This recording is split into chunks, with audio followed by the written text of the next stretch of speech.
Today I'm going to share with you how to make this adorable rosette flower, and the stem of the flower comes through our new stamp set, which is called Sweetheart. And the rosette is really simple to make, and I'm going to show you how. First, I'm going to start with 4 different size circles that I punched using my Stampin' Up! Circle punches. And I used 4 different sizes of the punches. I used the 1 3/8, the 1 1/4, the 3/4, and the 1 3/4. So, or you can use any circles. You could use your circle cutter, anything that you have. And the next thing that I'm going to use is my cutting tool from Stampin' Up! And this is great because it's a 4-in-1. There's a blade on this. There's a pair of scissors. There's a perforator. And then there's this edger or rougher upper is what I like to call it. And what I'm going to do with each of my circles is I'm going to take one and I'm just lightly going to rub the edger around the edges of this circle and just rough them up. That's all it does. And if it rips the paper, don't worry about it. It gives the paper some character and makes it really cute looking. So you can do this on all 4 pieces. And I don't know if you can see that.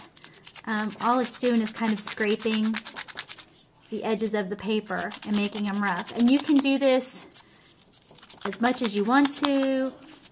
You know, some people like a more roughed up look.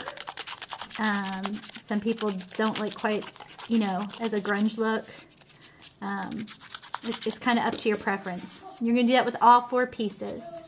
And then when you're done with each piece, what you're going to do is you're going to fold it and crumple it up. It's just as small as you can make it. And what you want to do is try and make the paper as pliable as possible. And you may want to do this more than once with roughing it up and squeezing it and just kind of crumpling it.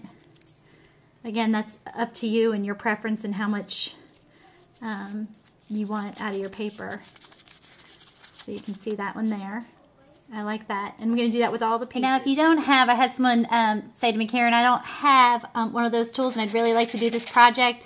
I'm just using a little hand sander, just a little sanding block. And I'm basically doing the same thing. I'm just roughing up my edges with the sanding block. The only thing I can tell you about this is that it's much harder and your manicurist is not going to like you the next time that they see you because it's definitely getting my nails. So, and it doesn't give me the same look. It kind of, but not exactly the same look that I want. So I'm going to squeeze all these together. And then I'm going to reopen them. And again, you're just, you know, kind of putting the shapes into them that you want. Just crumpling them, making them soft. Again, if they tear, don't worry. It gives it more character. It's not a big deal. And the next step that I'm going to do is, once I get this one open, is I'm going to take my punch. I'm going to lay these on top of each other. And I'm going to take my 1/16 handheld punch. And I'm going to put this in the center.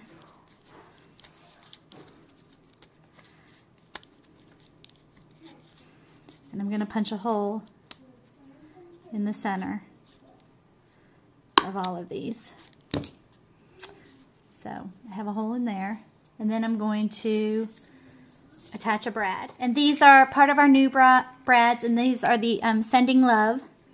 And I'm going to pull one of these out, and I'm going to punch that through the center on all the pieces and attach it. And I'm also just going to kind of bend these, crinkle them. I'm going to put some up and push some down.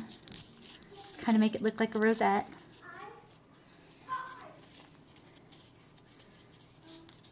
And so that you can see all the different layers in there. Okay, and then the next step is I'm just going to take a piece of paper and I'm going to use the new stamp kit that came out, which is the Sweetheart stamp kit. I love this. If you haven't gotten this, I really suggest you order it. And this comes in both the wood mount and the clear mount. So fun. And I'm using my Green Galore. And I really like the wood mount. I'm kind of old-fashioned on things, so I actually like the wood mount stamps. Although you're getting the same kind of image with the clear mount stamps that you would with the wood mount. So you can't go wrong either way. The clear mounts are a little bit cheaper, and they're better to store. And then what I'm going to do is, you can see I have this one here that I did. And then I'm going to put this one here. And look at how cute that is. Okay, if you have any questions, just contact me. Thanks for joining me today. Bye-bye.